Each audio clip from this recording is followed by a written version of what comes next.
जय श्री सद्गुरु देवाय नमः। जय श्री गणपति देवाय नमः। ओम नमः शिवाय। रुद्र संहिता युद्ध खंड 44वां अध्याय। सनत कुमार जी बोले, एक समय खेल खेल में हिरण्याक्ष पुत्र अंधक से उसके भाइयों ने हंसी करते हुए कहा कि अब तुम्हारा क्या प्रयोजन है।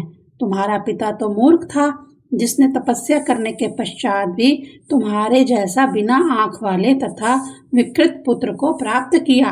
तुम राज्य पाने योग्य कदापि नहीं हो। भला दूसरे से उत्पन्न पुत्र भी कभी राज्य प्राप्त कर सकता है। उन भाइयों की इस प्रकार की बातें सुन उस समय तो वह कुछ नहीं बोला तथा उन्हें नाना प्रकार के मीठे वचनों से शांत किया, परंतु रात्रि में निर्जन वन में तप करने चला गया। वहां जाकर उसने 10,000 वर्ष तक मंत्र जपते हुए घोर तप किया। जब इतने पर भी कुछ परिणाम ना निकला तो उसने अपना शरीर को ही जला देना चाहा। तब उसके तप से ब्रह्मा जी को आश्चर्य हुआ तथा वह उसे वर देने गए तथा कहा कि हे दानव, मैं तुझ पर प्रसन्न हूँ, जो चाहे वर मांग।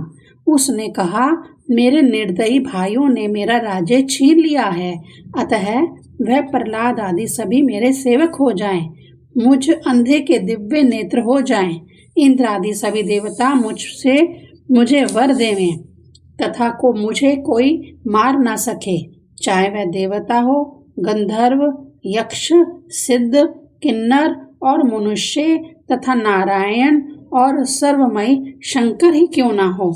उसकी ऐसी दारुण वाणी सुनकर ब्रह्मा जी ने कहा कि ऐसा नहीं हो सकता, तुम वर को पलट कर मांगो।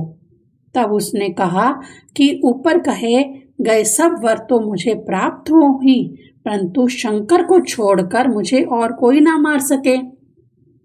अब ब्रह्मा जी ने तथास्तु कह दिया तथा उनके ऐसा कहते ही अंधक स्वस्थ हो गया और तप आसन से उठकर अपने घर वापस आया। उसने सभी देवताओं तथा दैत्यों को जीत लिया। ब्रह्मा के वर प्रभाव के कारण सभी उसके अधीन हो गए। उसने वैदिक धर्म का तिरस्कार किया।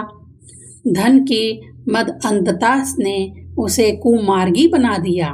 इसके बाद जब एक समय वह अपनी सेना सहित मंदराचल पर्वत पर गया तो वहां की स्वर्ण युक्त शोभा से आकृष्ट हो उसने अपने लिए एक अद्भुत ग्रह का निर्माण करना चाहा तथा मंदिर के शिखर पर उसने अपनी इच्छा पूर्ण भी कर ली।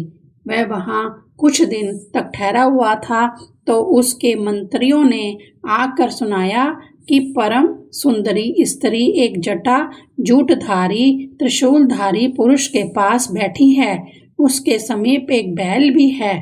इस प्रकार उसके मंत्रियों ने महेश तथा पार्वती का परिचय अंधक को दिया तथा यह भी कहा कि आप उसे चलकर देख लें।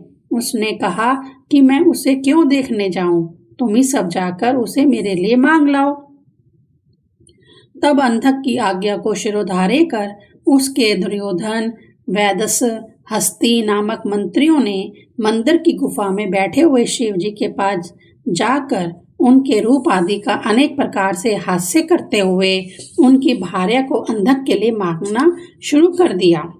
इसे सुनकर शिव जी हंसने लगे और कहने लगे, अरे दुष्टों, तुम सब मुझसे ऐसा क्यों कहते हो। मेरी तो कोई माता पिता भी नहीं है और ना ही कोई किसी से ऐसा वैसा रिश्ता ही है। फिर भी मैं चर आचर का स्वामी यहाँ गुप्त रहकर अपना एक पशुपातवत समाप्त कर रहा हूँ। यह सर्वव्यापिनी सिद्ध रूप मेरी स्त्री है, इसमें सब कुछ सहन करने की योग्यता है, जो उचित हो इसी से मांगो। ऐसा कह तपस्वी वेशधारी शिवजी चुप्पी लगा गए। इसके बाद वह दूत अंधक के पास लौट आए और जो कुछ शिवजी ने कहा था वह सब कह सुनाया तथा और भी बहुत सी बातें बढ़ा चढ़ाकर कही। उन्हें सुन मंद बुद्धि दैत्य क्रोध से जल उठा और देव प्रतिकूलता तथा काम विहल हो स्वयं वहां जाने के लिए तैयार हो गया। ओम नमः शिवाय।